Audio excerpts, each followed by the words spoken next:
अस्सलाम वालेकुम वरहमतुल्लाहि बरकातुह।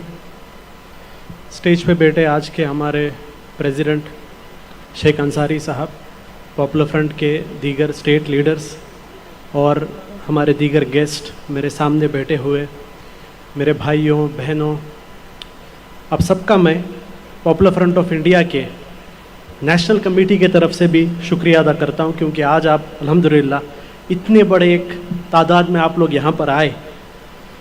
मैं बार बार एक चीज़ कहता हूँ कि, और यहाँ पर भी कहना चाहूँगा कि पॉपुलर फ्रंट ऑफ इंडिया के प्रोग्राम में आना ये बहुत बड़ी बात है। कोई दूसरे प्रोग्राम में जाना, किसी फंक्शन में जाना, वो कोई बड़ी बात नहीं है, कोई भी जा सकता है। पॉपुलर फ्रंट के प्रोग्राम में जाने का मतलब है आफत को, प्रॉब्लम को इनविटेशन देना, प्रॉब्लम को इनविटेशन देना। मुझे पता है यहाँ पर भी बहुत सारे मस्जिदों में इंटेलिजेंस की तरफ से मैसेज गया होगा या सेंट्रल आईबी की तरफ से मैसेज गया होगा कि आपके मस्जिद के लोगों को पॉपुलर फ्रंट के प्रोग्राम में जाने मत दो। बहुत सारे मुस्लिम कम्युनिटी लीडर्स के पास भी सेंट्रल आईबी के लोग गए होंगे, जाकर कहा होगा कि पॉपुलर फ्रंट को सपोर्ट मत करो। और उनसे मैं सिर्फ ये कहना चाहता हूँ, आप कितना भी ये काम कर लो, पॉपुलर फ्रंट ऑफ इंडिया मुसलमानों के दिलों में बस गई है। आप क्या करने से भी लोग हमारे से दूर जाने वाले नहीं हैं। बहुत सारे हमारे खिलाफ पिछले 1 वीक या 2 वीक्स में अगर आप देखेंगे, पूरे मीडिया में सिर्फ और सिर्फ पॉपुलर फ्रंट है। प्राइम टाइम में पॉपुलर फ्रंट, सुबह 7 बजे पॉपुलर फ्रंट, यानी जितने बड़े बड़े मीडिया हाउस हैं उनके ब्रेकफास्ट में पॉपुलर फ्रंट है, लंच में पॉपुलर फ्रंट है, डिनर में पॉपुलर फ्रंट है।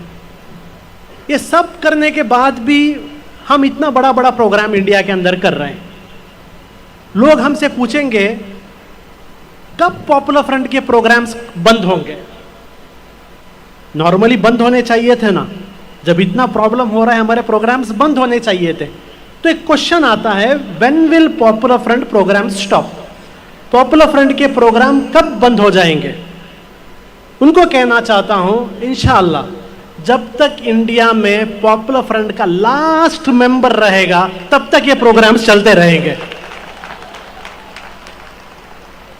और अगर वो लास्ट मेंबर भी खत्म हो गया तो पॉपुलर फ्रंट का जो माइंडसेट है, जब तक ये माइंडसेट रहेगा तब तक इंडिया में पॉपुलर फ्रंट का काम चलते रहेगा। एक जमाना था जब पॉपुलर फ्रंट एक ऑर्गेनाइजेशन थी, आपको तब हम पर एक्शन लेना चाहिए था, जब हम लोग एक ऑर्गेनाइजेशन थे। आज से 10-15 साल पहले पॉपुलर फ्रंट एक ऑर्गेनाइजेशन था। आज पॉपुलर फ्रंट ऑफ इंडिया एक ऑर्गेनाइजेशन नहीं है, पॉपुलर फ्रंट ऑफ इंडिया एक माइंडसेट है, पॉपुलर फ्रंट ऑफ इंडिया एक कल्चर है। आप ऑर्गेनाइजेशंस को बैन कर सकते हैं, आप ऑर्गेनाइजेशंस का बैंक फ्रीज कर सकते हो, आप ऑर्गेनाइजेशंस का ऑफिस बंद कर सकते हो, आप माइंडसेट और कल्चर को कभी भी बंद नहीं कर सकते। ये जो कैंपेन हमारा चल रहा है, बहुत सारे लोग एक्सपेक्ट कर रहे थे कि ऐसे एक टाइम पर पॉपुलर फ्रंट का ऐसा एक कैंपेन, सेव द रिपब्लिक, ऐसा एक कैंपेन क्यों चल रहा है? असल में कैंपेन होना चाहिए थे सेव पॉपुलर फ्रंट। असल में कैंपेन होना चाहिए था save popular front, popular front को बचाओ। लेकिन हम लोग सेव पॉपुलर फ्रंट कैंपेन नहीं कर रहे हैं, हम लोग सेव द रिपब्लिक कर रहे हैं। वो इसलिए क्योंकि हमें पता है आज इंडिया में सबसे ज्यादा प्रॉब्लम अगर किसी चीज को है, हमारे रिपब्लिक को है, हमारे डेमोक्रेसी को है। और इस रिपब्लिक और डेमोक्रेसी को बचाने में सबसे पहले सफ में पॉपुलर फ्रंट ऑफ इंडिया है। क्योंकि आज 1947 में जो हमारा मुल्क एक डेमोक्रेटिक रिपब्लिक बना था, उस मुल्क को एक तानाशाही, अथॉरिटेरियन, एक डिक्टेटरशिप में कन्वर्ट किया जा रहा है। इंडिया में अगर आप समझते हैं डेमोक्रेसी है, डेमोक्रेसी दिन ब दिन सिर्फ पेपर में बाकी रह रही है। डेमोक्रेसी की सबसे बड़ी खासियत होती है फ्रीडम ऑफ एक्सप्रेशन। आज एक्सप्रेशन पर पाबंदी है, आप बात नहीं कर सकते। मीडिया वाले तो बात करना 2014 में बंद कर दिए। बड़े बड़े ऑपोजिशन पार्टीज भी 2019 के बाद बात करना बंद कर दिए। थोड़ा बहुत ऑपोजिशन और बातें सोशल मीडिया में हो रहा था, सोशल मीडिया में भी ऑपोजिशन की बातें बंद हो गई। अब फाइनल एक प्लेस बचा था जहां पर लोग गवर्नमेंट को क्रिटिसाइज कर सकते थे, वो था पार्लियामेंट। लेकिन इस मॉनसून सेशन में पार्लियामेंट में भी एक नया डिक्शनरी लाया गया है कि ऑपोजिशन पार्टी के लोग क्या बोल सकते हैं, क्या बोल नहीं सकते। जुमलेबाजी इल्लीगल हो गया, धोखेबाजी इल्लीगल हो गया, आप बोल नहीं सकते। यानी 2014 में आप रोड में बोल सकते थे, आज आप पार्लियामेंट के अंदर भी नहीं बोल सकते। जिन लोगों को आप इलेक्ट कर कर भेज रहे हैं वो लोग पार्लियामेंट में जाकर ये गवर्नमेंट को क्रिटिसाइज भी नहीं कर सकते। तो फिर प्रॉब्लम किसको है? प्रॉब्लम किसी एक मुस्लिम कम्युनिटी या दलित या ट्राइबल को नहीं है, सिर्फ प्रॉब्लम आज इंडिया में पूरे के पूरे डेमोक्रेसी को है, पूरा का पूरा रिपब्लिक को है। यह प्रॉब्लम आज इंडिया के अंदर है और इस प्रॉब्लम को लोगों के सामने हम लेके जा रहे हैं। आप लोग जानते होंगे डेमोक्रेसी को बचाने वाले जो इंस्टीट्यूट्स होते हैं, डेमोक्रेसी को बचाने के लिए चंद इंस्टीट्यूट होते हैं। हमारे संविधान, हमारे कॉन्स्टिट्यूशन में चंद इंस्टीट्यूट्स को डाला गया है जो डेमोक्रेसी को बचाता है। एक एक कर कर सारे उन इंस्टीट्यूशंस को कैप्चर कर दिया गया।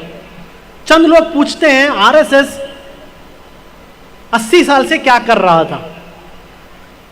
जब पॉपुलर फ्रंट ऑफ इंडिया, हम लोग आरएसएस के संघ परिवार एजेंडा के बारे में यहां वहां कैंपेन करते थे, लोग हमसे पूछते थे, मैं आप लोग पागल हो क्या? क्या कर रहा है आरएसएस? कुछ भी तो नहीं कर रहा है, वो लोग तो पावर में भी नहीं है। हम उनको बोल रहे थे कि आरएसएस जो है इंडिया के अंदर हर गवर्नमेंट डिपार्टमेंट के अंदर स्लीपर सेल्स बना रहा है। सारे गवर्नमेंट डिपार्टमेंट के अंदर आरएसएस ने स्लीपर सेल्स बनाए थे।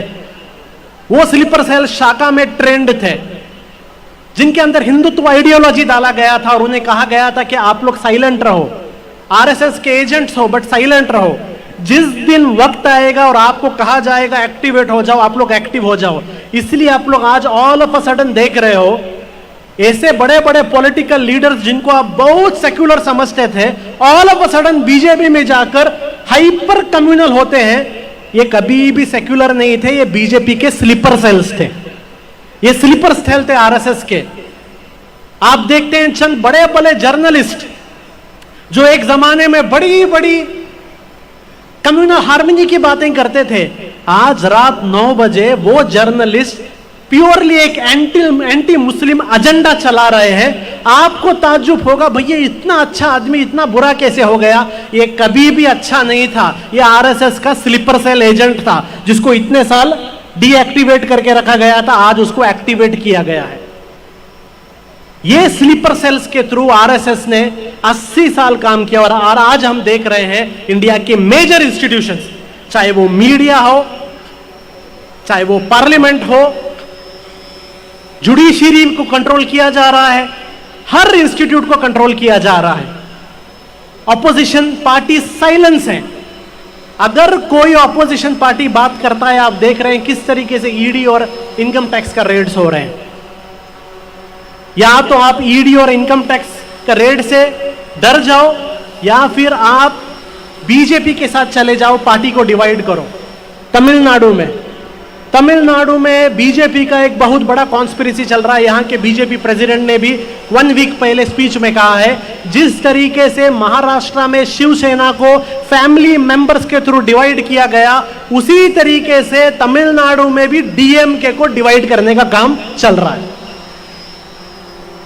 आपको क्या लगता है, लोग डिवाइड नहीं कर सकते? डिवाइड नहीं कर सकते।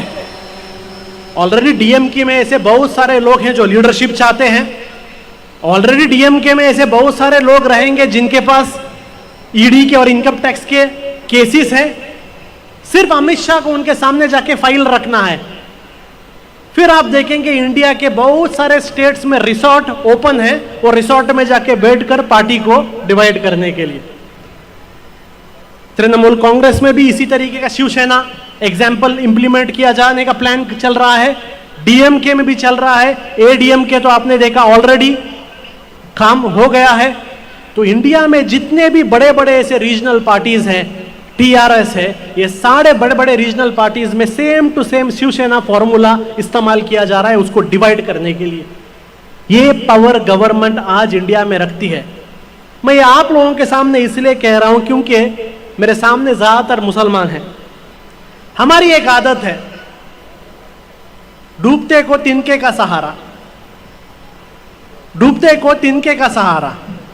कभी कभी चंद पॉलिटिकल पार्टीज पर इतना भरोसा कर देते हैं, उनके नाम के सामने सिर्फ रजी अल्लाह ताला ना लगाना बाकी रह जाता है, सिर्फ उतना बाकी रहता है, बाकी सब हो जाता है।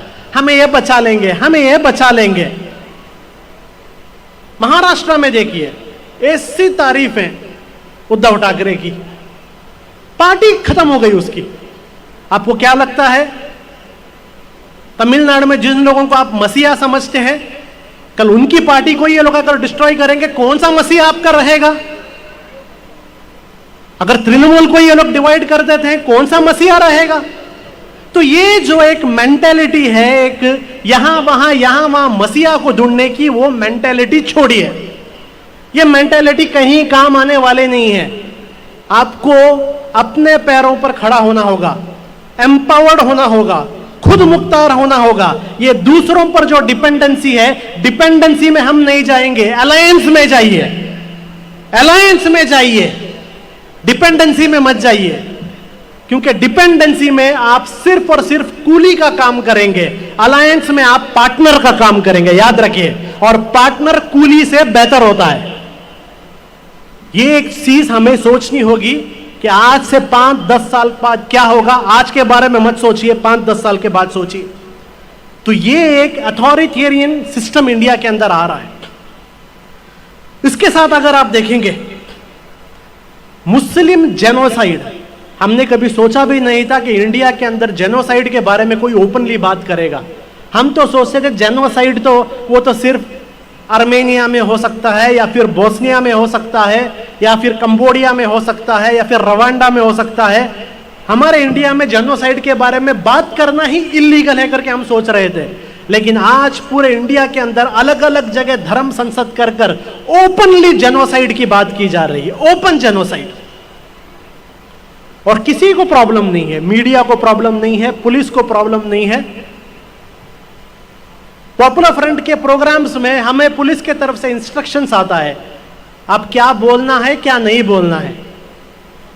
मैं एक चीज बताता हूं, पॉपुलर फ्रंट ऑफ इंडिया कभी भी किसी दूसरे धर्म के खिलाफ हम कभी भी नहीं बोलेंगे, आज भी नहीं बोल रहे हैं, कभी बोलेंगे भी नहीं। आप फिक्र मत कीजिए उस चीज का, यह हमारा डीएनए नहीं है। लेकिन मैं उसी पुलिस से, उसी मीडिया से, उसी सिक्योरिटी एजेंसी से मैं पूछना चाहता हूं, जब आपके आंखों के सामने धर्म संसद कर कर पूरे के पूरे मुस्लिम कम्युनिटी का जेनोसाइड की बातें हो रही है, तब आपको उसके अंदर हेट स्पीच नजर नहीं आता? मोहम्मद जुबैर के एक ट्वीट में आपको हेट स्पीच नजर आ जाता है। लेकिन हर दिन सोशल मीडिया वीडियोस कर कर मुसलमानों का कत्लेआम करने के स्पीचें होती हैं, मुसलमान औरतों का रेप के स्पीचेस होते हैं, इसमें आपको हेट स्पीच नजर नहीं आता। वो इसलिए क्योंकि आज संघ परिवार ने इंडिया में एंटी मुस्लिम हेट को नॉर्मलाइज कर दिया है। नॉर्मलाइज का मतलब होता है किसी को भी पड़ी नहीं है। कल मैंगलोर में एक 18 साल के मुसलमान नौजवानों का कत्ल हुआ। कल एक दिन पहले आप देखते हैं नॉर्थ इंडिया के एक रियासत के अंदर कत्ल हुआ। यानी 2014 में जब एक अखलाक का मर्डर होता था, लिंचिंग होता था, पूरे इंडिया में न्यूज बन जाता था। आज पूरे इंडिया में अलग अलग जगह मुसलमानों का कत्ल हो रहा है, किसी को फिक्र नहीं है। Why? The death and killing of Muslims have been normalised. Normal हो गया, मुसलमान मर रहे हैं, नॉर्मल। कौन सी नई न्यूज है? नया न्यूज बताओ, नया न्यूज बताओ। ये जो एक normalisation of anti Muslim crimes है, ये बहुत बड़ा एक डेंजर हमारे मुल्क के सामने है। ये जेनोसाइड का अगर आप देखेंगे, मैं हमेशा मेरे पुराने स्पीचों में सिंबलाइजेशन के बारे में बोल रहा था। सिंबलाइजेशन का मतलब मुसलमानों से जुड़ी हुई हर वो सिंबल को नफरत करो। हिजाब से नफरत, हर चीज से नफरत, अजान से नफरत, हर चीज से नफरत।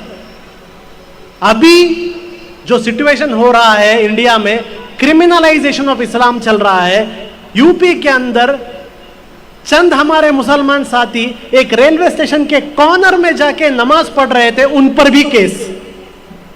आप लोगों को याद होगा एक जमाना था, आप एयरपोर्ट में जाओ, रेलवे स्टेशन में जाओ, कहीं पर भी शादी में महल में जाओ, कहीं पर भी जाओ, नमाज का वक्त होते ही मुसलमान एक कोने में रुककर किसी को डिस्टर्ब किए बगैर एक कॉर्नर में रखकर मुसलमान अपना नमाज पढ़ते थे।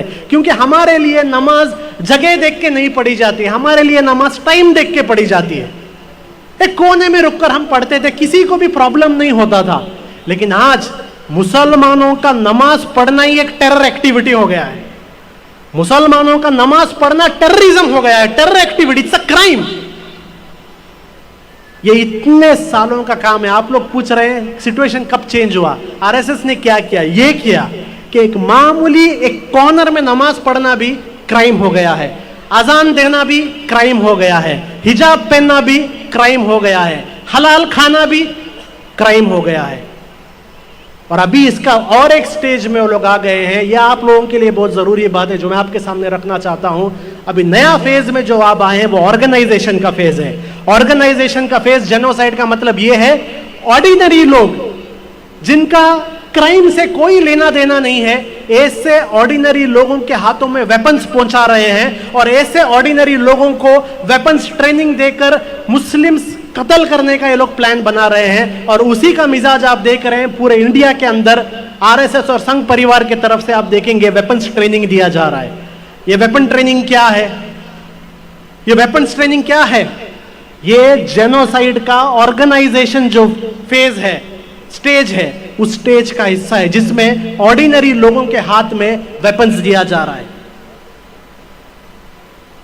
ये सारी चीजें आज आपके सामने आ रही हैं। लेकिन पॉपुलर फ्रंट ऑफ इंडिया जिस दिन से हम लोग शुरू हुए हैं उस दिन से हम लोग ये बात कह रहे हैं। उस वक्त लोग हंसते थे हम पर, जब आज से 20 साल पहले जब हम ये सारी बातें बता रहे थे कि इंडिया में आरएसएस का एजेंडा ये है, लोग हंसते थे हम पर, ये एजेंडा इंडिया में कब होगा, वो हंस रहे थे हम पर उस वक्त। लेकिन आज हम देख रहे हैं आज से 20 साल पहले जो पॉपुलर फ्रंट ने बोला आज वो इंडिया में हो रहा है।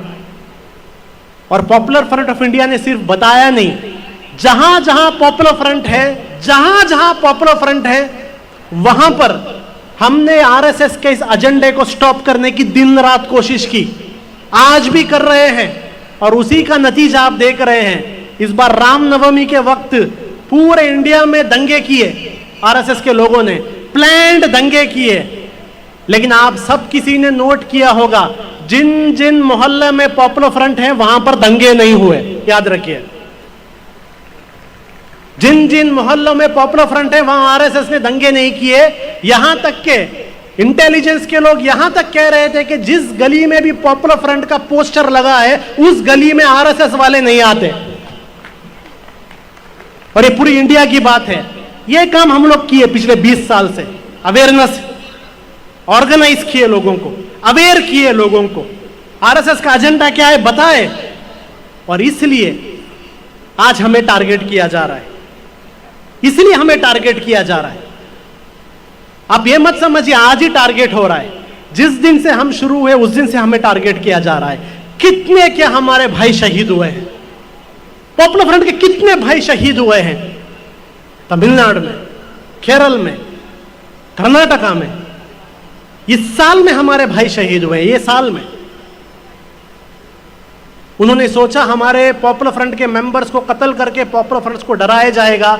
हमारी तंजीम ऐसी है जब हमारे मेंबर शहादत पाते हैं हम डरते नहीं, हमारे अंदर हिम्मत और आ जाती है। और वही आज पूरे इंडिया के अंदर हम देख रहे हैं और बढ़ रहा है। फिर उन्होंने लोकल पुलिस को यूज किया फेक केस डालने के लिए, हुआ नहीं। फाइनली आज आरएसएस बीजेपी गवर्नमेंट को ऑर्डर दे रहा है कि हम पॉपुलर फ्रंट को रोक नहीं सकते। हमने 20 साल कोशिश की, हम रोक नहीं सकते। अभी आप लोग गवर्नमेंट एजेंसीज को इस्तेमाल करके, ईडी, एनआईए सबको इस्तेमाल करके इन्हें रोकिए।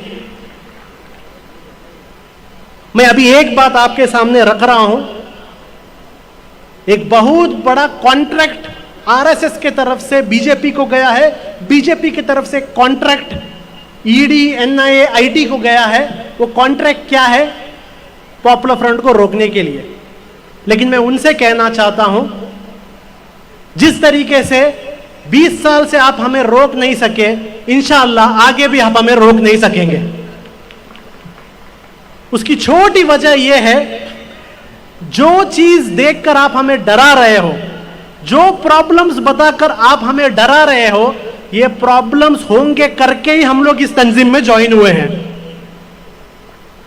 हम लोग इस तंजीम में प्रॉब्लम से बचने के लिए ज्वाइन नहीं हुए, हम लोग इस तंजीम में ये जानकर ज्वाइन हुए हैं कि इस तंजीम में काम करने में दुनिया भर के प्रॉब्लम आएंगे और उस प्रॉब्लम को फेस करने के लिए हम आए हैं। तो ये बड़े बड़े प्रॉब्लम से किसी पॉलिटिशियन को डराओ, किसी स्कैम वाले को डराओ, पॉपुलर फ्रंट को मत डराओ। इससे हम डरने वाले नहीं हैं।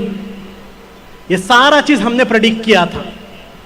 और ये जो डिफेमेशन कैंपेन हमारे सामने चल रहा है, एंटी नेशनल, हाल ही में मुझसे एक मीडिया ने पूछा, पॉपुलर फ्रंट एंटी नेशनल काम क्या कर रहा है? मैंने उससे पूछा, एक काम बताओ जो एंटी नेशनल है, एक काम बताओ जो एंटी नेशनल है, बताइए एक काम। एंटी नेशनल का मतलब क्या है? देश के विरुद्ध। क्या देश के विरुद्ध हमने किया है? क्या ऐसा काम देश के विरुद्ध किया है? देश का मतलब क्या है? देश का मतलब मैप नहीं है, देश का मतलब जमीन का एक टुकड़ा नहीं है, देश का मतलब देश के लोग हैं, देश के पब्लिक है। और पॉपुलर फ्रंट ने हमेशा इस देश के पब्लिक के लिए काम किया है, हमेशा। अभी हाल ही में कोविड हुआ था, ऐसा एक टाइम कि एक बेटा भी अपने बाप के डेड बॉडी को दफन करने के लिए रेडी नहीं था, वैसे टाइम पर पूरे इंडिया में अपनी जान की फिक्र किए बगैर 7,000 से ज्यादा बॉडियों को हमने फ्यूनरल कराया। जब फ्लड्स आते हैं, चेन्नई में फ्लड आया था, गवर्नमेंट फील्ड में आने से पहले वहां पॉपुलर फ्रंट के कैडर्स मौजूद थे। आसाम में फ्लड चल रहा है, आसाम की गवर्नमेंट शिवसेना के एमएलएस को मैनेज करने में बिजी थी और पॉपुलर फ्रंट ऑफ इंडिया के मेंबर गरीब लोगों को फ्लड में बचाने में बिजी थी। केरला में फ्लड आता है, ऐसी जगह जहां पर बड़े बड़े एजेंसीज के गाड़ी नहीं पहुंच सकते, वहां के पॉपुलर फ्रंट के मेंबर तैर के जा रहे थे। यह एंटी नेशनल है, लोगों की खिदमत करना एंटी नेशनल है। हर साल 1,000 से ज्यादा बच्चों को स्कॉलरशिप हम लोग देते हैं, हर साल 1 लाख से ज्यादा लोग बच्चों को हम स्कूल बैग्स डिस्ट्रीब्यूट करते हैं। ये एंटी नेशनल है, लेकिन गवर्नमेंट के मुताबिक ये एंटी नेशनल है। इसलिए हमारे बैंक्स को फ्रीज किया गया है ताकि किसी बच्चे को पॉपुलर फ्रंट स्कॉलरशिप ना दे सके, किसी गरीब बच्चे को पॉपुलर फ्रंट स्कूल बैग ना दे सके, इसलिए हमारा बैंक को फ्रीज किया गया है। ये लोग कह रहे हैं popular front of India India के अंदर डी रेडिकलाइजेशन ला रहा है, रेडिकलाइजेशन ला रहा है। जब आईएसएस का इशू चल रहा था, पूरे यूरोप और अमेरिका के लोग आईएसआईएस को जा रहे थे। 5,000 से ज्यादा लोग सिर्फ यूरोप से गए हैं। अमेरिका से कितने गए हैं? इंडिया में कितने गए हैं मुसलमान आईएसआईएस में? बताइए कितने गए? 90 भी नहीं गए, 90 भी नहीं गए। 20 करोड़ मुसलमानों में 90 लोग भी नहीं गए। क्यों? कि उस वक्त पॉपुलर फ्रंट जैसी एक ऑर्गेनाइजेशन थी जो इंडिया में one of the first organisation थी जिसने आईएसआईएस के अगेंस्ट एक नेशनल कैंपेन किया था रोड पर। हमारी जैसी एक ऑर्गेनाइजेशन थी। ये सारे काम आपको एंटी नेशनल लगते हैं, असल में पॉपुलर फ्रंट के इसी काम से ही नहीं प्रॉब्लम है कि पॉपुलर फ्रंट ऑफ इंडिया हर चीज में बात करती है।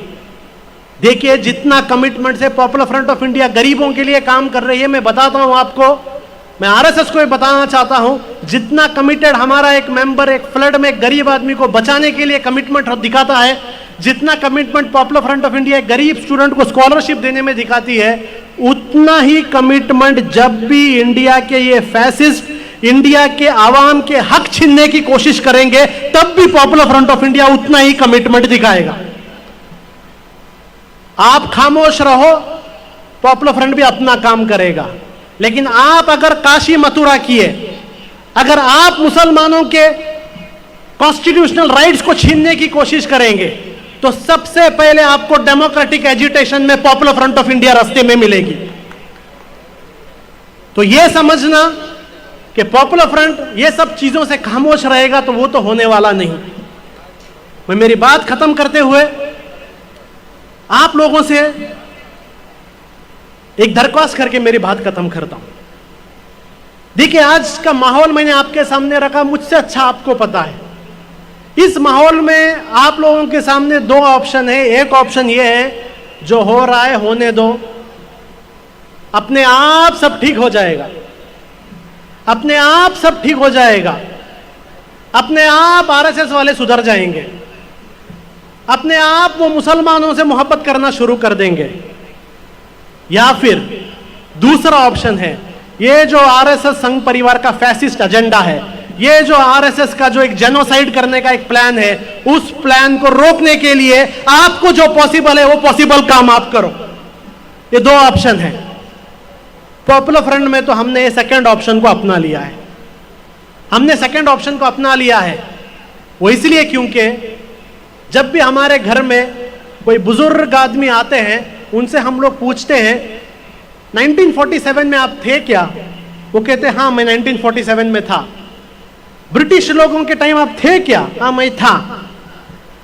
जब ब्रिटिश इंडिया में इतना जुल्म कर रहे थे, आपको भी बहुत केसेस हुए होंगे आपके ऊपर, तो वो बुजुर्ग आदमी अगर हमसे कहते हैं नहीं नहीं मेरे ऊपर कुछ भी प्रॉब्लम नहीं हुआ, तब छोटे छोटे बच्चे हम कहते थे इसका मतलब आप ब्रिटिश के खिलाफ कुछ करेज नहीं। ब्रिटिश इतना जुल्म कर रहे थे, आपने ब्रिटिशों के खिलाफ कुछ किया नहीं, ना तो क्विट इंडिया मूवमेंट किया, ना तो नॉन कॉपरेशन किया। अगर आप करते तो आपको भी ब्रिटिश प्रॉब्लम में देते। उसी तरीके से आज से 30-40 साल बाद जब इंडिया में छोटे छोटे बच्चे पूछेंगे, इंडिया में जब डेमोक्रेसी को खत्म करके अथॉरिटेरियनिज्म या आरएसएस बीजेपी ला रहा था, क्या आप लोग उस वक्त थे? हाँ हम उस वक्त थे। आपको उस वक्त उन्होंने बहुत प्रॉब्लम दिया क्या? नहीं, हमें कुछ भी प्रॉब्लम नहीं दिया। इसका मतलब जब वो इंडिया के डेमोक्रेसी को अटैक कर रहे थे, जब वो इंडिया में लोगों के हुकूक को छीन रहे थे, इसका मतलब आपने कुछ भी नहीं किया।